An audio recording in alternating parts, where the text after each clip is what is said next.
وعلى أهل بيته الطيبين الطاهرين المعصومين المنتجبين المظلومين سيما بقية الله في الأرضين روحي وأرواحنا لتراب مقدمه الفداء صلوات پڑھیں اللهم صل على محمد وعلى محمد۔ انشاءاللہ چند دن یعنی پورا رمضان تو نہیں، چند دن ہم نہج البلاغہ سے امیر المؤمنین کے کچھ کلمات قصار لے کر اس کی تشریح کریں گے کہ یہ عظیم کتاب جسے اخو القرآن کا نام دیا گیا ہے، قرآن کا بھائی ہے، جو فوق کلام المخلوق اور تحت کلام الخالق ہے، مخلوقات کے کلام سے بہت بالا تر، جبکہ اللہ کے کلام سے تھوڑا نیچے ہے، وہ نہج البلاغہ ہے۔ نہج البلاغہ کا مطلب ہی بہت خوبصورت ہے، بڑا حسین مطلب ہے۔ نہج یعنی راستہ، وہ راستہ جو آپ کو بلاغت، خوبصورتی، حسن اور جمال کی جانب لے جائے، اس کتاب کو نہج البلاغہ کہا جاتا ہے۔ نہج البلاغہ میں سے بھی ان کلمات قصار کا میں انتخاب کروں گی چند دن تک انشاءاللہ، جس میں زیادہ اخلاقی نکات ہوں گے، اس لیے کہ آپ جانتے ہیں کہ رسول خدا نے بھی فرمایا انی بعثت لأتمم مکارم الاخلاق، میں کس لیے مبعوث کیا گیا ہوں، میں کس لیے نبی بنا کر بھیجا گیا ہوں، تاکہ مکارم اخلاق کو اس کے کمال تک پہنچا سکوں۔ پھر آپ دیکھیے کہ جتنے بھی واجبات ہیں ہمارے، چاہے وہ نماز ہو، چاہے وہ روزہ ہو، چاہے وہ حج ہو، چاہے وہ زکوٰۃ ہو، وہ سب اخلاق کے تکامل کے لیے ہیں، یعنی اخلاقی طور پر انسان ایک اعلیٰ مقام تک پہنچ سکے، اس لیے ان عبادتوں کو ہم پہ واجب قرار دیا گیا ہے۔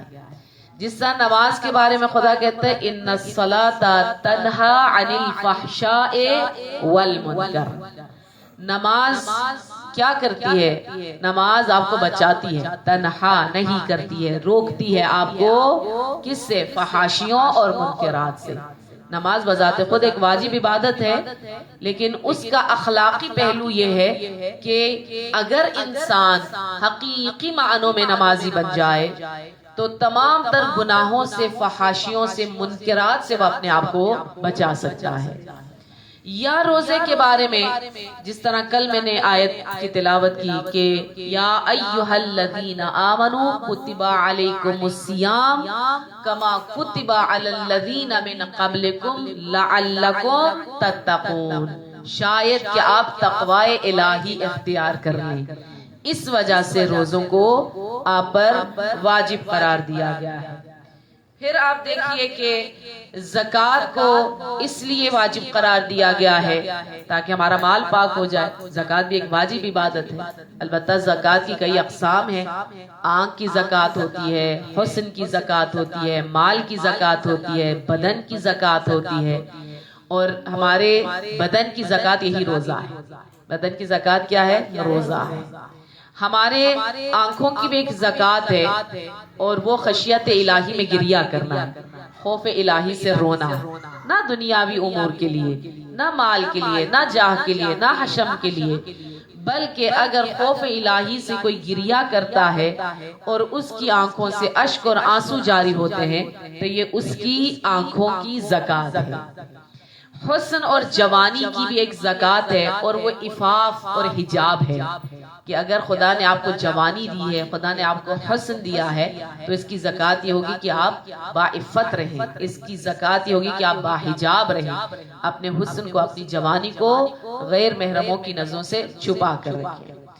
بس اخلاق بہت اہم مسئلہ ہے اور بہت اہم کردار ہماری زندگی میں ادا کرتا ہے، اور راغب مفردات نے اپنی کتاب میں لکھا ہے کہ خلق اور خلق جو ہیں ایک ہی ریشے سے ہیں، خلق جو ہے خلقت سے آیا نا، جیسے ہم سب کو پروردگار عالم نے خلق کیا، جبکہ خلق اخلاق کی جمع ہے۔ وہ لکھتے ہیں کہ یہ دونوں کا ریشہ ایک ہی ہے، جڑ ایک ہی ہے۔ کیوں؟ اس لیے کہ خلق میں یا خلقت میں ہمارا جسم بن رہا ہوتا ہے، جبکہ خلق میں ہماری روح بن رہی ہوتی ہے۔ اس میں جسم کی تعمیر ہو رہی ہوتی ہے، اس میں روح کی تعمیر ہو رہی ہوتی ہے، اس لیے دونوں کی جڑ اور دونوں کی اساس اور دونوں کی بنیاد ایک ہی ہے۔ آج جس کلمات قصار میں سے جس حکمت اور جس حدیث کا میں نے انتخاب کیا ہے، ممکن ہے آپ کے پاس جو نہج البلاغہ ہے نمبر یہی نہ ہو، نمبر مختلف ہو سکتے ہیں، حدیثیں آگے پیچھے ہو سکتی ہیں، لیکن میں نے جس کتاب سے لیا اس میں حکمت نمبر 47 لکھا ہوا ہے۔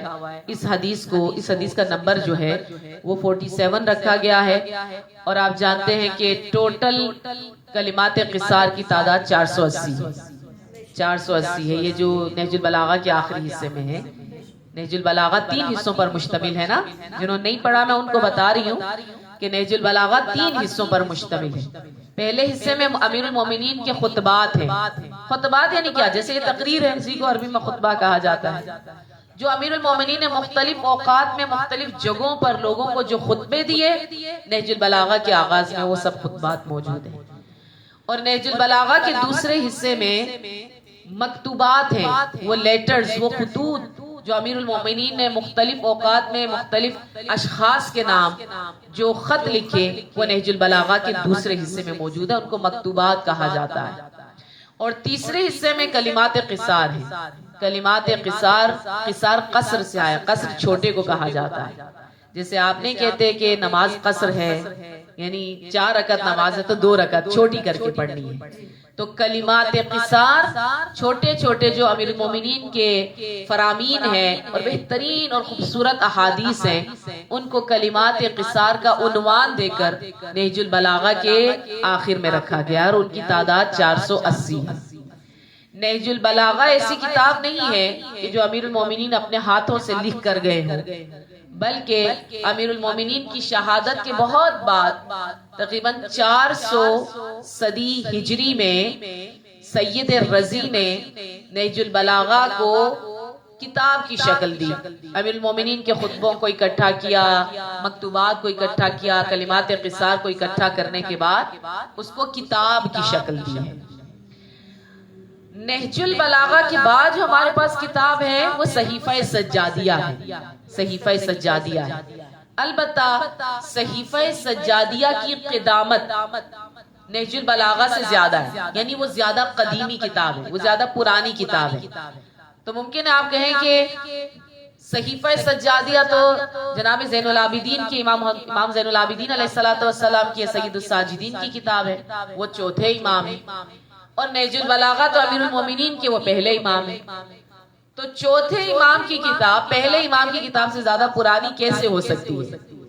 تو جواب اس کا یہ ہے کہ ہم نے یہ نہیں کہا کہ کلمات پرانے، ہم نے یہ کہا کتاب پرانی ہے، یعنی خود امام زین العابدین کے زمانے میں وہ صحیفہ سجادیہ کتاب کی شکل میں موجود تھی۔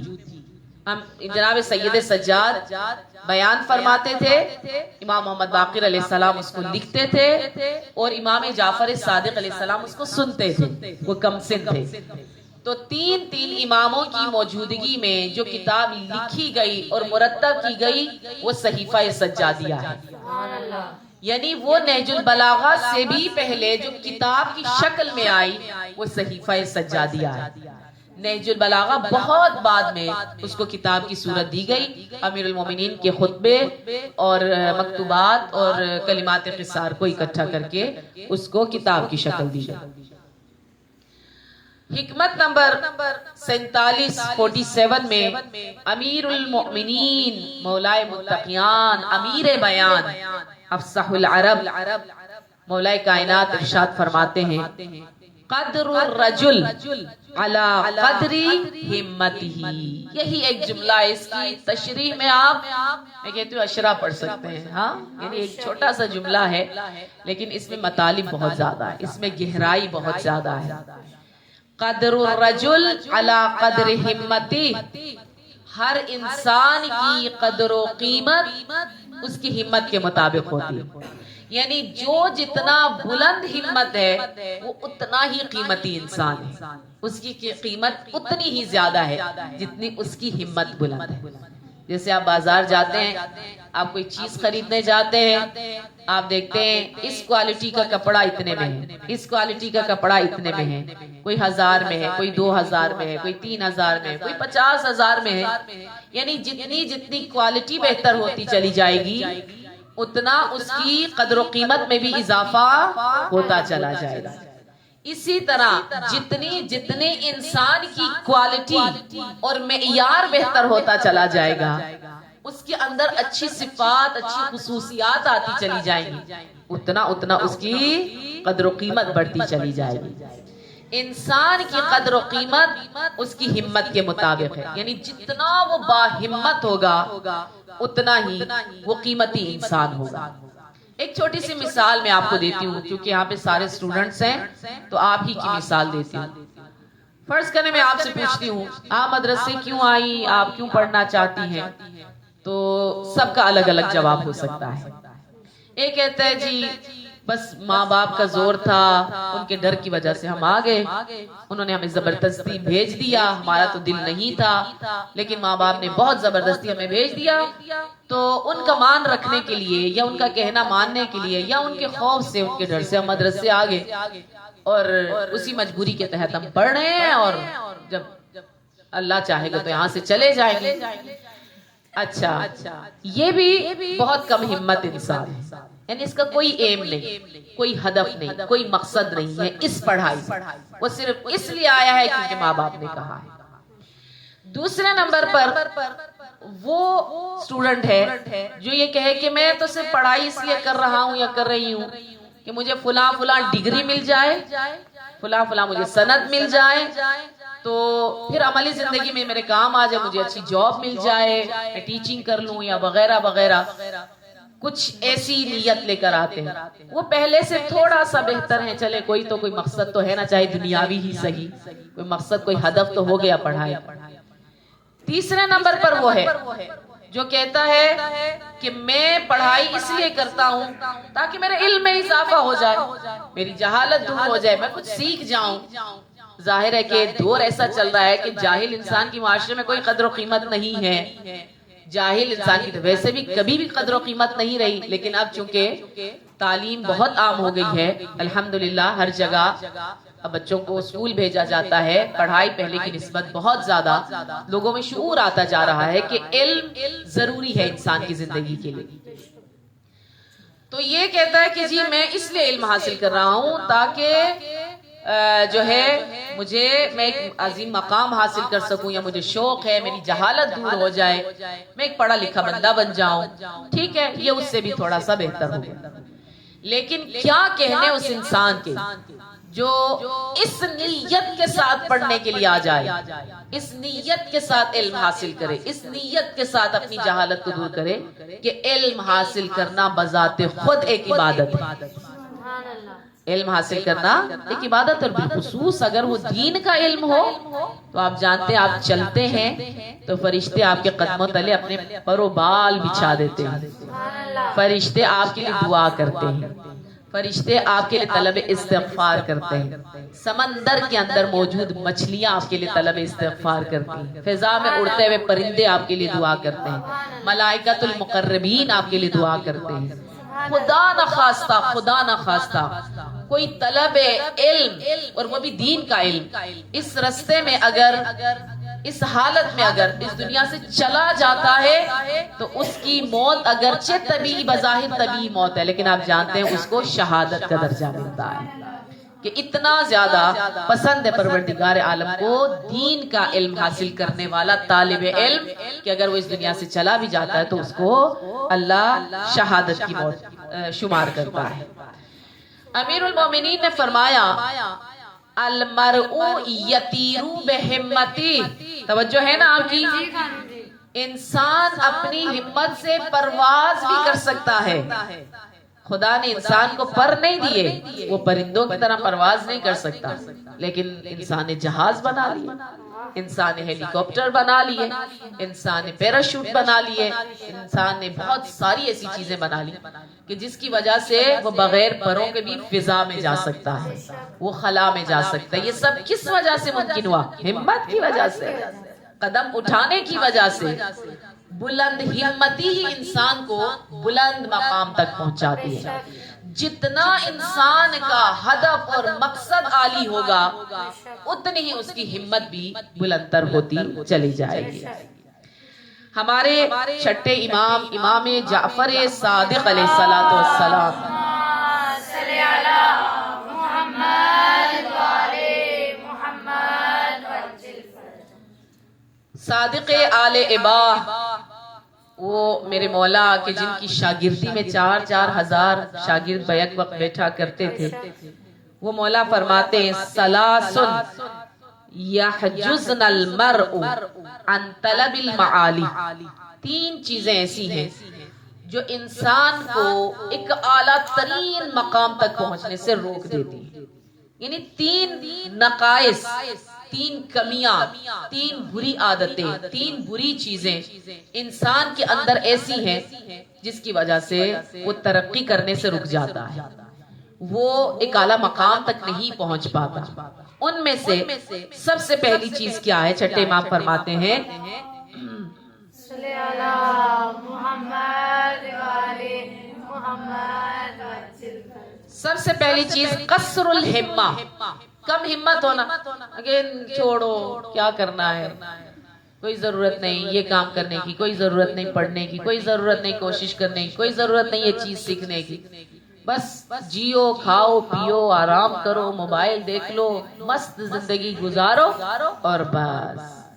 قصر الہمہ، جس میں آگے بڑھنے کی ہمت کی کمی ہو وہ کبھی بھی زندگی میں کامیاب نہیں ہو سکتا ہے، کبھی بھی کامیاب نہیں ہو سکتا۔ یہ پہلی چیز چھٹے امام نے فرمائی۔ پھر دوسرا امام نے فرمایا وقلت الحیلہ، ہمت ہے، ارادہ ہے، دل چاہ رہا ہے، لیکن انسان قدم ہی نہ اٹھائے تو کبھی کامیاب نہیں ہو سکتا۔ قلت الحیلہ کا مطلب یہ یعنی کوشش کی کمی انسان کو زندگی میں ناکام بنا دیتی ہے۔ ممکن ہے دل چاہ رہا ہو، فلاں نے اتنی ترقی کر لی، فلاں اس مقام تک پہنچ گیا، فلاں نے اتنا پڑھ لیا، فلاں نے اتنی اچھی مجلس پڑھ سکتی ہے، فلاں نے اتنے اچھے نمبر لے کر آتے ہیں، فلاں نے اچھی تدریس کر سکتی ہے، وغیرہ وغیرہ۔ دل تو چاہتا ہے ہم بھی اس مقام تک پہنچ جائیں، لیکن ہمت نہیں کر رہا، کوشش نہیں کر رہا، قدم نہیں اٹھا رہا۔ پہلا سٹیپ تو آپ کو اٹھانا پڑے گا، ہمت تو آپ کو کرنی پڑے گی، بعد میں اللہ رستے کھول دیتا ہے۔ جب باہمت انسان آگے بڑھنے کی کوشش کرتا ہے تو پروردگار عالم اس کے عزم کو دیکھ کے، اس کی ہمت کو دیکھ کے، اس کی نیت کو دیکھ کے، اس کے عظیم مقصد کو دیکھ کے بند رستے اس کے لیے پروردگار عالم کھول دیتا ہے۔ لیکن شرط یہ ہے کہ پہلا سٹیپ ہم اٹھائیں، پہلی کوشش ہم کریں۔ یہ دوسری چیز ہو گئی۔ وَالضَّعْفُ الرَّائِ، چھٹے امام فرماتے ہیں تیسری چیز جو انسان کو ناکام بنا دیتی ہے وہ ضعف الرائے، یعنی کوئی فیصلہ نہ کر پانا۔ نہیں سمجھ نہیں آ رہی، یہ والا سبجیکٹ لے لیں، وہ والا سبجیکٹ لے لیں، اس فیلڈ میں چلے جائیں، اس فیلڈ میں چلے جائیں، یہ کام کر لیں، وہ کام کر لیں، بس ہر وقت سرگرداں رہنا، پریشان رہنا، سمجھ نہ آنا کہ کیا کرنا ہے۔ انسان سوچ سمجھ کر کوئی فیصلہ کر لے، پھر اس فیصلے پہ ڈٹ جائے تو اللہ اس کو کامیاب کر دیتا ہے۔ یہ 3 چیزیں انسان کی زندگی میں انسان کو بہت زیادہ کمزور بنا دیتی ہیں۔ جناب ذوالقرنین پیغمبر نہیں تھے، سورہ کہف میں ان کا ذکر ہوا ہے ذوالقرنین کا، لیکن اپنی شجاعت کی وجہ سے، اپنی بلند ہمتی کی وجہ سے، اپنے تقوی کی وجہ سے، اپنی عبادتوں کی وجہ سے ان کا مقام اتنا بلند ہوا کہ اللہ نے قرآن میں ان کا ذکر کیا۔ جس طرح حضرت لقمان حکیم پیغمبر نہیں تھے، لیکن اپنی حکمت کی وجہ سے پروردگار عالم نے ایک سورہ ہی قرآن میں سورہ لقمان کے نام سے رکھ دیا۔ اور جب لوگ آ کر پوچھتے تھے نا لقمان اتنا بلند مرتبہ آپ کو کیسے ملا، پیغمبر تو نہیں ہے، ایک حبشی غلام تھے جناب لقمان حکیم، سیاہ پوش تھے، کالا رنگ تھا ان کا، لیکن اس کے باوجود آپ کو اتنا بلند مقام ملا اور اتنی حکمت آپ کو عطا کی پروردگار عالم نے، کس وجہ سے؟ انہوں نے کہا میں اپنے پیٹ کو کنٹرول میں رکھتا ہوں، اپنی زبان کو کنٹرول میں رکھتا ہوں اور اپنی آنکھوں کو کنٹرول میں رکھتا ہوں. ان تین چیزوں کو میں نے کنٹرول میں رکھا ہوا ہے تو خدا نے یہ مقام مجھے عطا کر دیا. جب پیٹ کو کنٹرول میں رکھا یعنی حرام نہیں کھاتا، کسی کا مال نہیں کھاتا. آنکھوں کو کنٹرول میں رکھا یعنی کسی حرام کردہ چیز کی طرف نہیں دیکھتا، نامحرم کی طرف ادھر ادھر غلط چیزوں کی طرف نہیں دیکھتا. اور زبان کا کنٹرول، انسان کے زیادہ تر گناہ انہی چیزوں کی وجہ سے ہوتا ہے نا، یا زبان کی وجہ سے ہوتا ہے یا آنکھوں کی وجہ سے ہوتا ہے یا کسی کا مال حرام کھانے کی وجہ سے. اور روایت میں زیادہ تر لوگ جو جہنم میں جا رہے ہوں گے وہ اپنی زبانوں کی وجہ سے جا رہے ہوں گے. یعنی زبان کے گناہ اتنے زیادہ ہیں کہ زیادہ تر افراد اپنی زبانوں کے ساتھ جو گناہ انجام دیے ہوں گے، غیبت ہے، تہمت ہے، دل دکھانا ہے، جھوٹ بولنا ہے، ان کی وجہ سے زیادہ تر تعداد لوگوں کی جہنم میں جا رہی ہوگی. تو جناب ذوالقرنین ایک مرتبہ سفر کرتے کرتے ایک قریے میں پہنچے، ایک مقام، ایک گاؤں، ایک دیہات یا ایک جگہ بستی میں پہنچے. تو وہاں دیکھا کہ لوگ بہت پریشان ہیں. پوچھا کیا ہوا؟ تو کہا کہ آپ ہماری مدد کریں. یاجوج اور ماجوج، یاجوج اور ماجوج دو قومیں تھیں، وہ ان کو بہت زیادہ تنگ کرتی تھی، بہت زیادہ ان کو اذیت میں رکھا ہوا تھا. کسی طرح سے آپ ان سے ہماری جان چھڑوا دیں. جناب ذوالقرنین سے ان لوگوں نے کہا ہم آپ کو مال دینے کے لیے تیار ہیں، ہم آپ کو جائیداد دینے کے لیے تیار ہیں، کھیت اور باغات اور زمینیں اور نیم کیا کیا دینے کے لیے تیار ہیں، بس آپ کسی طرح سے ان سے ہماری جان چھڑوا دیں. جناب ذوالقرنین نے کہا ٹھیک ہے میں تیار ہوں کہ میں ان سے تمہاری جان چھڑوا دوں، لیکن مجھے تمہاری مدد کی ضرورت ہے. تمہیں میری مدد کی ضرورت ہے، میں تمہاری مدد کے بغیر نہیں کر سکتا. کس طرح مدد کرنی ہوگی؟ اعینونی بقوہ، اپنی قوتوں کے ذریعے، اپنی ہمتوں کے ذریعے سے تم میری مدد کرو، پھر میں تمہیں ان کے چنگل سے آزادی دلواؤں گا. کہا کیا کریں کیا کریں کیا کریں؟ کہا جتنا آہن یعنی لوہا اور جتنا بھی مس، یہ جیسے سٹیل وغیرہ اس ٹائپ کی جو چیزیں ہوتی ہیں وہ لے کر آئے، آہن فولاد وغیرہ وہ لے کر آئے. اس کے ساتھ انہوں نے اسلحہ وغیرہ بنایا اور پھر اس قوم کے ساتھ مل کر یاجوج اور ماجوج کا مقابلہ کیا. ان کو ہمت دلائی، ان کو حوصلہ دلایا، ان کو بتایا کہ اللہ نے آپ کو بہت طاقت اور قوت سے نواز رکھا ہے. جب ان کو احساس ہو گیا کہ ہمارے اندر اتنی طاقت ہے، انہوں نے ڈٹ کر مقابلہ کیا اور یاجوج اور ماجوج کو انہوں نے شکست دے دی. بعض اوقات انسان میں وہ کوالٹی ہوتی ہے، بعض اوقات انسان میں ٹیلنٹ ہوتا ہے، لیکن وہ خود بھی نہیں پہچان پا رہا ہوتا. کیوں؟ اس لیے کہ وہ سمجھتا ہے کہ نہیں میں بہت کمزور انسان ہوں، مجھ سے نہیں ہو سکتا، میں یہ کام نہیں کر سکتا. تو پھر جتنی اس کی ہمت کم ہوتی چلی جاتی ہے وہ پیچھے پیچھے پیچھے پیچھے ہوتا چلا جاتا ہے. جتنی کوشش کرتا ہے اتنا انسان آگے بڑھتا چلا جاتا ہے. حضرت موسیٰ علیہ السلام کا واقعہ آپ کو معلوم ہے کہ کس طرح سے قوم بنی اسرائیل کو انہوں نے نجات دی اور وہ عصا جو مارا تھا دریائے نیل میں اور رستہ بنا اور اپنی قوم کو لے کر وہ دریا کے پار چلے گئے اور پوری قوم نے اپنی آنکھوں سے دیکھا کہ حضرت موسیٰ علیہ السلام کے عصا مارنے سے دریائے نیل میں رستہ بنا ہے. پوری قوم نے اپنے آنکھوں سے دیکھا کہ فرعون کس طرح سے دریائے نیل میں غرق ہوا ہے. انہوں نے اپنی آنکھوں سے دیکھا کہ کس طرح موسیٰ کا عصا اژدہا بنا اور جادوگروں کے جھوٹے سانپوں کو اس اژدہے نے کھا لیا اور وہ ید بیضا، وہ سفید ہاتھ جو معجزے کے طور پر اللہ نے حضرت موسیٰ علیہ السلام کو عطا کیا تھا، وہ سب دیکھنے کے باوجود جب یہ قوم دریائے نیل کے پار پہنچی وہاں پہ کچھ لوگوں کو دیکھا بت پرستی کر رہے ہیں، کیونکہ ان کا سابقہ بت پرستی کا تھا. سابقاً یہ بھی بت پرستی تھے یہ سارے کے سارے.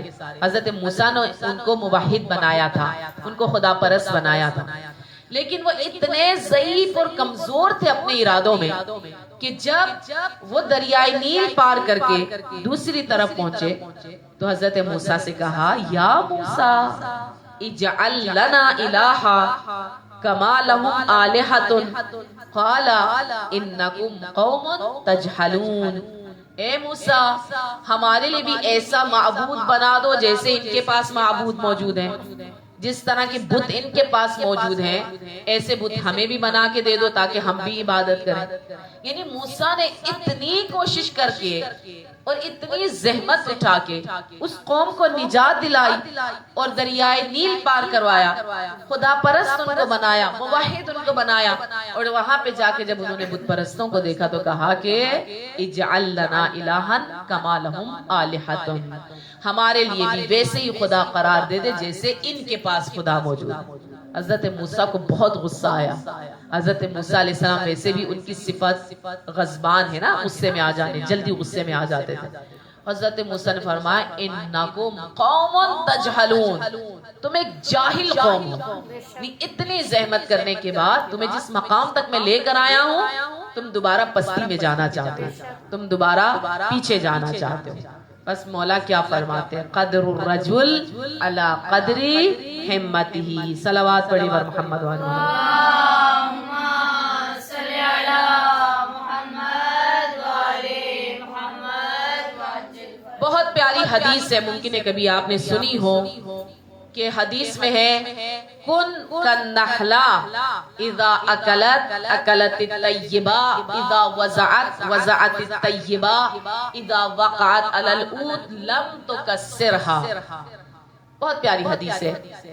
معصوم فرماتے ہیں آپ شہد کی مکھی کی طرح بن جائیں۔ کن کالنحلہ، سورہ نحل ہے نا قرآن میں، نحل کسے کہتے ہیں؟ شہد کی مکھی کو کہا جاتا ہے۔ کن کالنحلہ، آپ شہد کی مکھی کی طرح بن جائیں۔ انسان جب صرف اس جملے کو پڑھتا ہے نا تو حیران ہو جاتا ہے کہ ہم تو اشرف المخلوقات ہیں، ہم تو انسان ہیں، ہم تو بنی آدم ہیں، اور خود حدیث میں معصوم فرما رہے ہیں کہ آپ شہد کی مکھی یعنی ایک جانور کی طرح بن جائے۔ آخر یہ بیان کرنے کا کیا مقصد ہے؟ مقصد یہ ہے تین صفات اس شہد کی مکھی کے اندر موجود ہیں جس کو اپنانے کے لیے انسان کو بھی تاکید کی گئی کہ یہ صفات آپ بھی اپنائیں۔ کن کالنحلہ، بن جائیں آپ شہد کی مکھی کی طرح۔ کیوں؟ اس لیے کہ اذا اکلت اکلت الطیبہ، شہد کی مکھی کی پہلی خصوصیت یہ ہے کہ جب وہ کھاتی ہے تو صاف ستھرا اور پاکیزہ کھاتی ہے، گندے پھولوں پہ نہیں بیٹھتی، گرد آلود پھولوں پہ پتوں پہ نہیں بیٹھتی، خوشنما، خوش رنگ، خوبصورت، صاف ستھرے، حسین و جمیل پھولوں کے اوپر بیٹھتی ہے اور اس کا رس چوستی ہے اور اس رس سے پھر اس کے اندر شہد بنتا ہے۔ پہلی خصوصیت جس کی وجہ سے کہا کن کالنحلہ وہ یہ ہے کہ وہ پاک اور پاکیزہ کھاتی ہے، وہ ایک جانور ہے۔ ہم تو اشرف المخلوقات ہیں، ہم حرام کھائیں، ہم ناپاک چیزیں کھائیں، ہم دوسروں کا حق غصب کر کے کھائیں تو پھر ہمارا مقام تو اس شہد کی مکھی سے بھی کہیں کمتر ہو گیا۔ وہ پاک اور پاکیزہ کھاتی ہے اور ہم حرام کھا رہے ہیں، ہم نجس کھا رہے ہیں، ہم دوسروں کا حق کھا رہے ہیں، ہم مال یتیم کھا رہے ہیں، ہم مال مسکین کھا رہے ہیں، تو یقیناً شہد کی مکھی کا مقام ہمارے مقام سے بڑھ جائے گا۔ تو ہمیں اس معاملے میں شہد کی مکھی کی طرح بننا ہوگا کہ جو کھایا جائے وہ پاک و پاکیزہ کھایا جائے، حلال کھایا جائے۔ اذا وزعت وزعت الطیبہ، شہد کی مکھی کی دوسری خصوصیت یہ ہے کہ وہ جو دیتی ہے معاشرے کو وہ اس سے بھی زیادہ پاک اور پاکیزہ ہوتا ہے۔ پھولوں کا رس چوسنے کے بعد شہد کی مکھی ہمیں کیا دیتی ہے؟ شہد دیتی ہے۔ شہد ایسی چیز ہے جو 1000 بیماریوں کا جس میں علاج ہے، 1000 سال تک بھی شہد پڑا رہے تو خراب نہیں ہوتا ہے۔ بہترین پاکیزہ ترین چیز شہد ہے۔ تو جب وہ دیتی ہے معاشرے کو تو بہترین دیتی ہے۔ اپنی اپنی جگہ پہ بیٹھ کر سوچیں ہم معاشرے کو کیا دے رہے ہیں؟ ہم معاشرے میں لوگوں کو دھوکہ دے رہے ہیں، ہم معاشرے میں لوگوں کا حق غصب کر رہے ہیں، ہم معاشرے میں فحاشی پھیلا رہے ہیں، ہم معاشرے میں اپنے کردار اپنی باتوں سے لڑائی جھگڑے کروا رہے ہیں، کیا دے رہے ہیں ہم معاشرے کو؟ اگر ہم نے جو چیز معاشرے کو دی ہے وہ خراب ہے، وہ غلط ہے، تو پھر ہمارا مقام شہد کی مکھی سے بھی کمتر ہو جائے گا۔ اذا وقعت علی العود، جب یہ شہد کی مکھی ٹہنی پر بیٹھتی ہے، شاخ پر بیٹھتی ہے، لم تکسرہا، وہ کبھی اس کو نقصان نہیں پہنچاتی، توڑتی نہیں ہے، اس کو خراب نہیں کرتی. یعنی اگر آپ جا کر دیکھیں شہد کی مکھیاں جن پھولوں پر جا کر بیٹھی ہوں گی، آپ جا کر تھوڑی دیر بعد دیکھیں گے تو اس میں کوئی خرابی نہیں آئی ہوگی.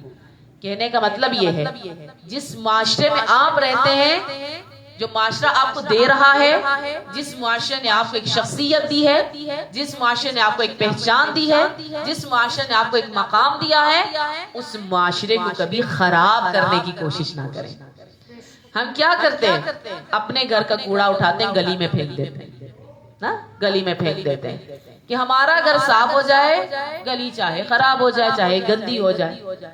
یا اپنے محلے کا کوڑا اٹھاتے ہیں، فلانے محلے میں لے جا کر پھینک دیتے ہیں، فلاں میدان میں لے جا کر پھینک دیتے ہیں، فلانے کے گھر کے سامنے لے جا کر پھینک دیتے ہیں. جہاں پر انسان رہے وہ معاشرہ آپ کے دم سے ہے، معاشرہ آپ کے لیے ہے اور آپ معاشرے سے ہیں. اس معاشرے کی تعمیر و ترقی میں آپ کا کردار بہت اہم ہے. آپ نے اپنے کردار کو بخوبی نبھا لیا تو آپ کا مقام بہت بلند ہے، ورنہ شہد کی مکھی سے بھی کمتر ہو جائے گا. صلوات پڑھیں. اللہم صلی علی محمد وآل محمد وعجل فرجهم. البتہ اس میں مطالب بہت زیادہ ہیں، جیسے میں نے شروع میں کہا کہ اگر ایک ایک حدیث پہ ہم سیر حاصل گفتگو بھی کرنا چاہیں تو کم از کم ایک اشرہ تو درکار ہے کہ ایک حدیث پہ ہم گفتگو کر سکیں، کیونکہ مطالب بہت زیادہ الحمدللہ. جو سمجھتے ہیں کہ کیا پڑھیں مجلس پڑھنی ہے، کچھ بھی تو نہیں ہے ہمارے پاس، وہ کتابیں کھول کر دیکھیں کہ کتنی خوبصورت احادیث، کتنے خوبصورت مطالب، کتنے خوبصورت واقعات کتابوں کے اندر موجود ہیں. اور ہماری ناکامی کی بڑی وجہ بھی یہی ہے کہ ہم کتابوں سے دور ہو گئے ہیں. جیسے اس دن واٹس ایپ پہ ایک میسیج آیا ہوا تھا کہ لاہور میں ایک کتاب سیل میلہ لگا، جہاں پہ کتابوں کی سیل لگی ہوئی تھی اور بہت بڑی تعداد میں لوگوں نے شرکت کی. الحمدللہ اس میلے میں 35 کتابیں، 4000 برگر اور 5000 شوارما فروخت ہوئے. تو آپ اندازہ لگائیے، کتابیں صرف 35 بھی کی ہیں اور 5 سے 6000 شوارما اور برگر فروخت ہوئے ہیں. ریس کورس میں لگتا ہے. ہاں جی. تو آپ اس معاشرے کی یا ہماری قوم کی علم دوستی کا اندازہ لگائے کہ ان کو علم کی کتنی چاہت ہے، صرف کھانے پینے کے پیچھے ہیں. بالخصوص لاہوری تو ویسے ہی بدنام ہے کھانے پینے کے معاملے میں کہ وہ صرف کھاتے ہی رہتے ہیں. ہاں، کہاں جا رہے ہو روٹی کھانے، کہاں سے آ رہے ہو روٹی کھا کے، کیا کرنے کا ارادہ ہے روٹی کھانے کا. تو یہ روٹی سارا دن چلتی رہتی ہے. جسم موٹے موٹے ہوتے جا رہے ہیں اور جسم کے ساتھ ساتھ عقلیں بھی موٹی ہوتی چلی جا رہی ہیں.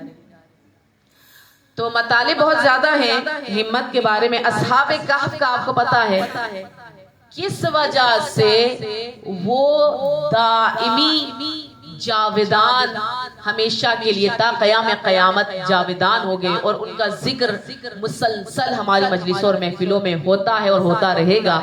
اور قرآن میں ان کا ذکر ہے. قرآن میں ایک سورہ ان کے نام پہ سورہ کہف کے بارے میں ہے، اور جمعے کے دن سورہ کہف پڑھنے کی بہت تاکید ہے.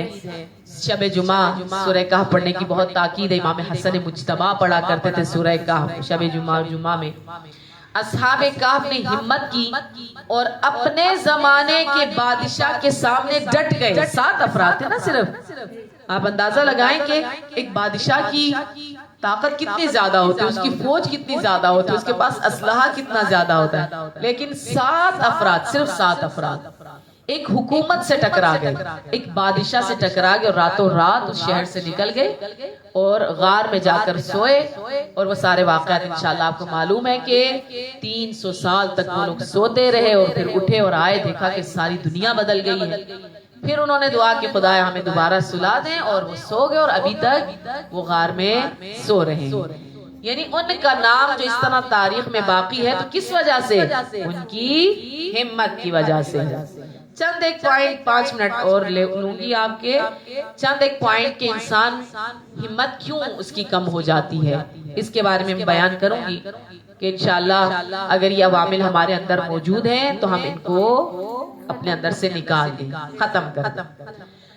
عوامل بے ہمتی میں سے سب سے پہلا عامل خود کم بینی ہے، یعنی خود کو کمتر سمجھنا، خود کو کمتر سمجھنا کہ میں تو یہ کام کر ہی نہیں سکتی، میرے اندر تو یہ صلاحیت ہے ہی نہیں، میں قدم اٹھاؤں گی تو ناکام ہو جاؤں وغیرہ وغیرہ۔ یہ خود کم بینی ہے۔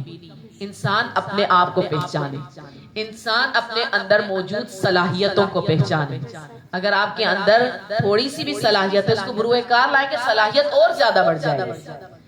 داستان ہے یہاں پر کہ یونس ابن عمار جو ہے وہ امام جعفر صادق علیہ السلام کا صحابی تھا، اور اس کو برس کی بیماری ہو گئی، پھل بیری جس کو آپ کہتے ہیں نا، یہ سکن وائٹ ہو جاتی ہے، وہ بیماری ہو گئی تو لوگ اس کو تانے دینے لگے، کہنے لگے کہ تمہارے کسی گناہ کی وجہ سے نا یہ بیماری تم پہ آئی۔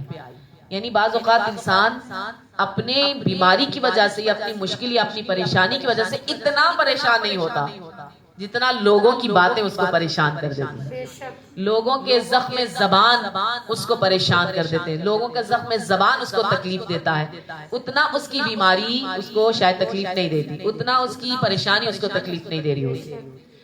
اب اس کو یہ بیماری ہو گئی، لوگ آ کر اس کو تانے دینے لگے کہ تمہارے کسی گناہ کی سزا ہے جو یہ بیماری تمہیں لاحق ہو گئی۔ بعض اوقات انسان کے پیسے چوری ہو جاتے ہیں، مال چوری ہو جاتا ہے، وہ بیچارہ خود پریشان ہوتا ہے، دوسرا کے کہتا ہے یقیناً کوئی حرام طریقے سے کمایا ہوگا جو حرام طریقے سے نکل گیا۔ کچھ ایسے لوگ بھی ہوتے ہیں۔ تو اب یہ بہت پریشان تھا، صحابی تھا امام کا، کتنی بڑی سعادت ہے۔ آپ وہ سکن وائٹ ہونے کو چھوڑیں، یہ دیکھیں کہ آپ کا مقام کتنا بلند ہے کہ آپ صحابی امام معصوم ہیں، امام معصوم کی خدمت میں پہنچنے کا آپ کو شرف حاصل ہو رہا ہے۔ لیکن وہ بہت مایوس ہو گئے، بہت کم ہمت ہو گئے، اور بہت زیادہ لوگوں کے رویوں نے ان کو توڑ دیا۔ تو امام کی خدمت میں آئے اور آ کر امام سے انہوں نے شکایت کی کہ اس بیماری کی وجہ سے میں بہت پریشان ہوں اور لوگ مجھے تانے دیتے ہیں اور میں بہت زیادہ شرمندہ ہو جاتا ہوں۔ امام نے فرمایا تم جانتے ہو کہ مومن آل فرعون جو حضرت موسیٰ علیہ السلام کے ساتھ تبلیغ کے لیے جایا کرتے تھے، حضرت موسیٰ کے زمانے، مومن آل فرعون جو ہے وہ حضرت موسیٰ علیہ السلام کے زمانے میں تھے، مومن آل یاسین حضرت عیسیٰ کے زمانے میں، جن کا ذکر سورہ یاسین میں آیا۔ ہاں یہاں پہ مومن آل فرعون کا ذکر ہو رہا ہے۔ مومن آل فرعون حضرت موسیٰ علیہ السلام کے زمانے میں تھے، اور یہ حضرت موسیٰ علیہ السلام کے ساتھ تبلیغ کے لیے جایا کرتے تھے۔ چھٹے امام نے یونس ابن عمار سے کہا تم جانتے ہو مومن آل فرعون کی یہ ساری انگلیاں آپس میں چپکی ہوئی تھی۔ ہماری انگلیاں الگ الگ ہے تو ہم آسانی سے کام شام کر سکتے ہیں، چیزیں اٹھا سکتے ہیں، اگر یہ چاروں جڑی ہوئی ہوں تو ہمارے لیے کام کرنا بہت مشکل ہوگا۔ مومن آل فرعون کی چاروں انگلیاں آپس میں چپکی ہوئی تھی، اس کے باوجود وہ حضرت موسیٰ کے ساتھ تبلیغ کے لیے جایا کرتے تھے اور اپنے ہاتھوں کو بھی نہیں چھپایا کرتے تھے۔ وہ جاتے تھے ہاتھوں کو بھی ہلایا کرتے، جیسے انسان بات کرتے وقت ہاتھوں کو ہلاتا ہے، لوگوں کی نظر پڑتی ہے، تو اسی طرح سے ہاتھوں کو ہلا کے وہ لوگوں سے کلام بھی کیا کرتے تھے، بات چیت بھی کیا کرتے تھے، تبلیغ بھی کیا کرتے تھے۔ اگر وہ یہ کہہ کے پیچھے ہٹ جاتے کہ میرے ہاتھوں میں یہ خرابی ہے، کبھی ان کو مومن آل فرعون کا لقب ملتا؟ ہرگز ان کو یہ لقب نہ مل سکتا۔ ہمت کرنے کی وجہ سے، حوصلہ ہونے کی وجہ سے یہ لقب ان کو عطا ہوا ہے۔ آج کے لیے اتنا کافی ہے، نماز کا وقت ہے، 5 منٹ رہ گئے ہیں، آپ لوگ وضو وغیرہ کریں کہ انشاءاللہ پروردگار عالم ہمیں نہج البلاغہ جیسی عظیم کتاب کو پڑھنے اور سمجھنے کی توفیق عنایت فرمائے، اور فرامین امیر المؤمنین کو اپنے قلب و دل پہ اتارنے کی توفیق عنایت فرمائے، اپنی عملی زندگی میں بھی ان فرامین پر عمل کرنے کی ہمیں توفیق عنایت فرمائے۔ والسلام علیکم ورحمۃ اللہ وبرکاتہ۔ صلوات پڑھیں۔